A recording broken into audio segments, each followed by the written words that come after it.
En el Planeta Terry, por Líder Luján, tenemos el gusto de saludar a Marcela Mano.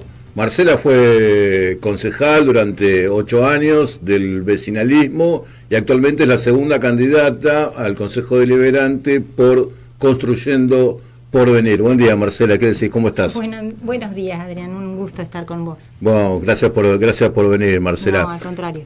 Te invitamos en particular porque la discapacidad, afortunadamente se está discutiendo, no son las circunstancias que quisiéramos para la discusión, pero bueno, se está hablando, ¿no?, de la discapacidad, que es un tema que a veces se silencia.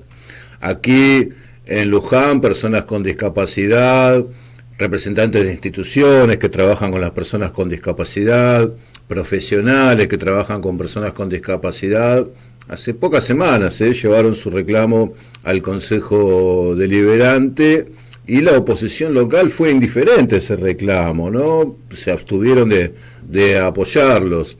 El Congreso de la Nación sancionó una ley de emergencia en discapacidad que fue vetada por el presidente Javier Milei y afortunadamente, creo que fue una de las grandes noticias de esta semana, los legisladores obtuvieron los 2/3 necesarios para rechazar el veto, de modo que se apruebe esta ley de emergencia en discapacidad.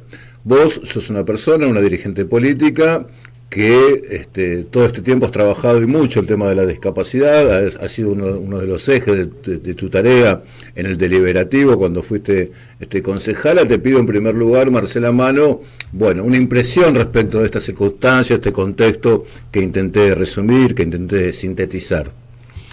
Bueno, principalmente decirte que al tema de la discapacidad yo lo abrazo como una vocación. Cuando empiezo a estudiar terapia ocupacional, que es mi carrera que me define como profesional y es en lo que actualmente estoy trabajando, y en lo personal me atravesó la situación de discapacidad cuando tuve a Emilio, mi hijo, que tiene síndrome de Down, que tiene 23 años actualmente.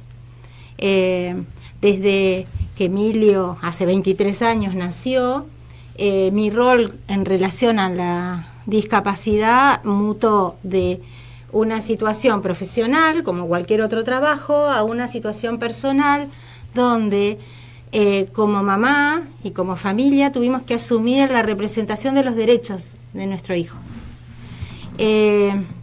Lo que quiero decir con esto es que no fue fácil, no lo es, y creo que no lo va a seguir siendo, porque la discapacidad pone en cuestión muchas cuestiones de la humanidad, ¿sí? Dicho esto, tengo que decir que el gobierno actual ha tomado la discapacidad como una bandera para estigmatizar la necesidad del más vulnerable como aquel que desbalancea las cuentas fiscales. Y esto no es así, no es así. Nadie quiere tener una discapacidad, nadie llega al mundo de la discapacidad por gusto, por placer. El camino de la discapacidad es de lucha, de gran lucha, de las familias, de los profesionales que abrazan y quieren trabajar en el área. Las instituciones que trabajan en discapacidad no son instituciones que quieren ser ricas. En general, la mayoría tiene o una vocación o la mayoría tienen cuestiones religiosas o agrupaciones de familias por las que han surgido la mayor cantidad de servicios para discapacidad. Entonces, estigmatizar la problemática de la discapacidad como aquel canilla que deja correr el agua y vacía el tanque, me parece que fue excesivo, injusto y denigrante. Por suerte, los legisladores que sí estuvieron en contacto con las organizaciones, con las familias, que conocen porque se han empapado, porque investigaron, pudieron en su gran mayoría, no todos, acompañar tanto la votación de esta ley de emergencia como el rechazo al veto, que todavía falta un pasito, que es el Senado. Fíjate vos que en el mismo día que se estaba tratando esto en la Cámara de Diputados, sale el vocero presidencial a decir que había algo de dinero, ¿no? Como queriendo de alguna manera bajar los decibeles de la discusión, invitando de alguna manera a que algún otro diputado también sostenga el veto. Y la verdad que nos parece bastante cruel y bajo el tratamiento del tema. La emergencia de discapacidad, la ley de emergencia de discapacidad era evitable, con buenas políticas públicas, con controles adecuados. No había necesidad ni siquiera de haber redactado esta ley. Pero esta ley es necesaria porque se vienen progresivos desfinanciamientos del sistema que llevan durante varios gobiernos a el quiebre de la mayoría de las instituciones que hoy atienden a las personas más vulnerables. Entonces es difícil. Marcela Mano, te pido un punto de vista respecto de este tema desde lo municipal. En todo caso, ¿cómo estás viendo vos en este momento la acción del municipio, las políticas públicas del municipio de Luján respecto a la cuestión de discapacidad? Sabemos que hay una subdirección específica, una dirección específica de discapacidad en el municipio, y eventualmente, bueno, ¿cuáles son las políticas o las cuestiones centrales que vos impulsarías en caso de acceder al Consejo Deliberante? Cuando yo tuve la oportunidad de estar en el Consejo Deliberante, también me di el gusto de poder acompañar muchas normativas relacionadas con la discapacidad que a la hora de ejecutarse, digamos, están las ordenanzas, pero de difícil ejecución o no se ve tanto reflejada en el día a día, ¿no? Y en general no se ve reflejado porque, por ejemplo, algo sencillo que hace muchos años y que es previo al gobierno de Luciani, había ya una ordenanza que cada vez que se licitara una obra pública de pavimentación tenía que incorporarse en los pliegos licitatorios la construcción de la rampa. Lo vi en todos los gobiernos y me he peleado con todos los secretarios de Obras Públicas desde entonces hasta ahora, porque se siguen haciendo, hasta se vuelven a construir cuando arreglan veredas, otra vez el cordón sin contemplar la rampa.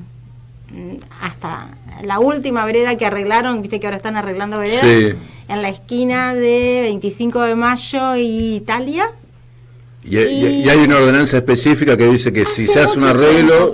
está como perdida en... Sí, y hay otra ordenanza, corregime Marcela, sí, si me equivoco, pero creo recordar que hay otra ordenanza que vos impulsaste en su momento que tenía que ver con la posibilidad de acceso al trabajo de las personas con discapacidad. ¿Es así? ¿Esto se cumple? En alguna medida sí, en alguna medida no. ¿Qué es lo que dispone la ordenanza? Porque la ordenanza dispone tener un equipo, como se hizo para otros grupos de vulnerables, como para... también se hizo la ordenanza de ingreso al trabajo para personas LGTBIQ y para mujeres en situación de vulnerabilidad, pero en esta ordenanza lo que se perseguía era tener un relevamiento de la cantidad de personas con discapacidad que estaban en el municipio, que eso entiendo que avanzó la Secretaría de Gobierno. De ese relevamiento ver quienes estaban con certificado de discapacidad, y se empezó a hacer toda una campaña para que esas personas que tenían certificado de discapacidad regularizaran su situación. ¿Por qué? Porque cuando vos estás con una certificación de discapacidad dentro del gobierno municipal o dentro del Estado, te alcanza la ley del cupo del 4%. Entonces, cuando vos querés abrazar esa prerrogativa del 4%, es distinto a lo que te descuentan como aporte. ¿Por qué? Porque te podés jubilar antes, ¿sí? Dentro de esa norma está eso, porque se entiende que una persona con discapacidad puede llegar a tener, si lo desea, una vida activa laboralmente más corta que el resto, y por lo tanto, para equiparar aportes, tiene que aportar durante su vida activa un poco más. ¿Se entiende? Sí, claro. Entonces, Eso yo sé que lo están haciendo, porque me consta, porque compañeros, que yo ahora no estoy en el municipio, pero compañeros municipales que tenían la condición de discapacidad, tuvieron la posibilidad de elegir en qué sistema encontrarse. Pero por otro lado hay todo un camino que lamentablemente cuando vos no tenés el mismo lineamiento que Nación, a nivel de gobierno, por ejemplo, todo lo que es la Secretaría de Trabajo, todo lo que es la Dirección de Empleos, tiene que ajustar ciertos mecanismos para armar distintas capacitaciones, la inducción al trabajo. Sé que lo están haciendo en algunas cosas, pero faltan otras, porque ¿qué es lo que pasa? Muchas personas con discapacidad no llegan a tener la secundaria, eso los pone en una situación de mucha desventaja a la hora de poder tener un empleo formal, y la verdad es que son pocas las oportunidades de tener empleo con apoyo, que es otra modalidad que también dentro de las prestaciones básicas que están en jaque se desdibujó y no se cubre a través de las obras sociales. El empleo con apoyo es una prestación que permite que una persona que necesita ajustes razonables para sostener el empleo pueda tener un profesional que lo acompañe para que el empleador no se sienta con una sobrecarga. ¿Se entiende? Entonces, es como una forma de equiparar oportunidades. Sí, se me ocurre, Marcela Mano, ante esto que nos estás explicando, la complejidad y la profundidad del asunto del trabajo de las personas con discapacidad, como tantas otras cosas en esta vida, ¿no? Que son complejas, que no son sencillas, y qué difícil frente, a un gobierno de terraplanistas, digamos, de gente que no advierte, digamos, la complejidad de las cosas, que pretende simplificar, que se arregla con una planilla de Excel nomás, ¿no? Es una doble vara, porque por un lado no quieren que haya más pensiones, pero por otro lado no generan las oportunidades para ingresar al mundo del trabajo. Porque a mí me ha tocado la experiencia de tener personas con discapacidad que venían a la oficina y te decían: yo no quiero una pensión, yo quiero un trabajo. Pero un trabajo implica muchas veces acceso a la rehabilitación y la salud, acceso a los apoyos, acceso a que el empleador tenga que sea accesible el lugar de trabajo. Por ahí que me bajen la palanca que tengo que usar en la fábrica para poder accionarla desde una silla de ruedas. No sé, te estoy dando un ejemplo general, pero implica algunos ajustes que no son desproporcionados y que permitirían la inclusión de personas que tienen una diversidad funcional en el mundo del trabajo. Finalmente, Marcela Mano, vamos a hablar un parrafito de política, aunque sea a mano, porque sos la segunda candidata de Construyendo Porvenir en una lista en la cual, es importante la presencia de muchas personas, muchos lujanenses que han participado de la gestión anterior de Oscar Luciani, que que pertenecieron al vecinalismo. Es el caso de Miguel Román, que es quien encabeza la lista. Es tu caso, que fuiste tú durante 2 mandatos concejala por esta fuerza. ¿Cómo es esto de que gente que estaba en la Unión Vecinal, se integró al PRO, el PRO terminó absorbido por la Libertad Avanza? Pero esto no... ¿Ustedes qué onda, digamos, claro, mano? Esta representatividad estas alianzas que fue haciendo la Unión Vecinal a lo largo de estos 8 años que yo estuve y actualmente, no sé si ellos se corrieron o yo me quedé en el mismo lugar o yo no pude cambiar de lugar. Lo cierto es que no me sentí cómoda con algunas cuestiones que planteaban estas distintas incorporaciones de ideales políticos, y igual que un resto de los vecinos que entendemos que nuestra función o nuestra iniciativa política tiene que ver con escuchar a los vecinos más allá de sus ideologías partidarias, porque tenemos un crisol de ideas dentro de este grupo que tenemos, pero lo cierto es que nos preocupa ser los intérpretes de la realidad lujanense, nos preocupa trabajar para y por los vecinos, nos preocupa ser el nexo entre el vecino y la resolución de los conflictos, Y eso es lo que venimos a aportar desde este espacio.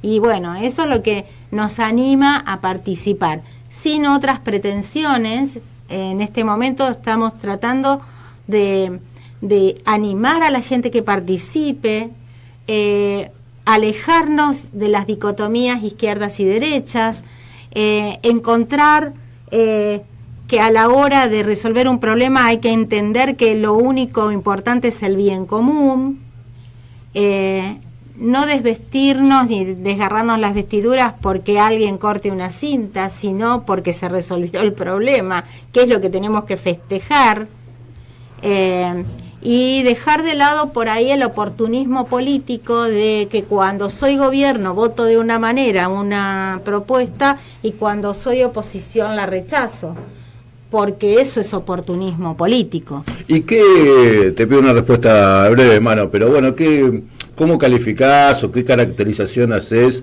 del gobierno de Voto? Te pregunto esto con cierta intención, Marcela, porque Obvio. claro, porque se dice desde la Libertad de Avanza o desde el salaverrismo, yo ya le voy a decir salaverrismo directamente, desde el salaverrismo. Odio los ismos. Y bueno, pero se dice, bueno, no, la lista que no es la nuestra, esto lo ha dicho Salaverry, me perdonás la expresión, mano, pero Salaverry ha dicho, bueno, el que no está con nosotros, o es boludo o es hijo de puta. No te voy a pedir a vos que me digas cuál es la caracterización que más te gusta, pero bueno, digamos, ¿cuál es la caracterización que haces vos del gobierno de Voto, de esta gestión, como para tratar de hablar un poquito más en serio, mano?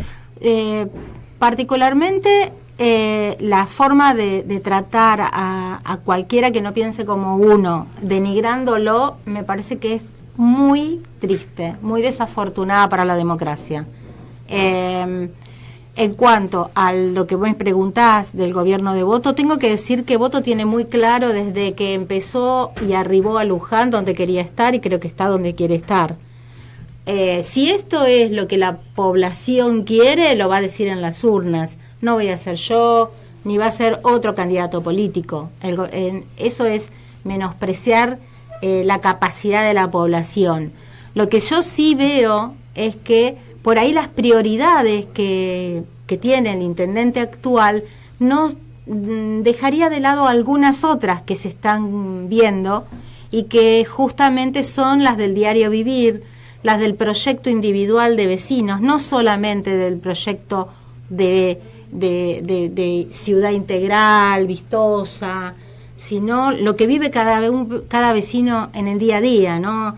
Que un trámite sea ágil, que sea fácil, que no se me vaya todo en pagar un impuesto o que no pueda pagar el impuesto y entonces me siento en desventaja, que no pueda llegar a habilitar un comercio y que eso me lleve 6 meses. Esas cosas que todos los días el vecino tiene en contacto con el municipio son las que tenemos que agilizar también. No estoy en contra de las luces, no estoy en contra de un pavimento arreglado, porque eso hace a la vida cotidiana de las personas. Pero, por ejemplo, tampoco estoy en contra de un tótem que pone seguridad, pero hay mucho más detrás de la inseguridad. Hay mucho más, que es local, pero también es macro. Y tiene que ver con acompañar la salud mental de la población, tiene que ver con trabajar sobre las adicciones, tiene que ver con un montón de otras cosas que lo ve en el barrio día a día el vecino cuando sale. Y eso me parece que es lo que también hay que abordar y lo que hay que tomar cartas en el asunto. Marcela Mano, candidata a concejal de Construyendo Porvenir, gracias por venir a la radio, Marcela. No, gracias a vos por ser tan amable de invitarme.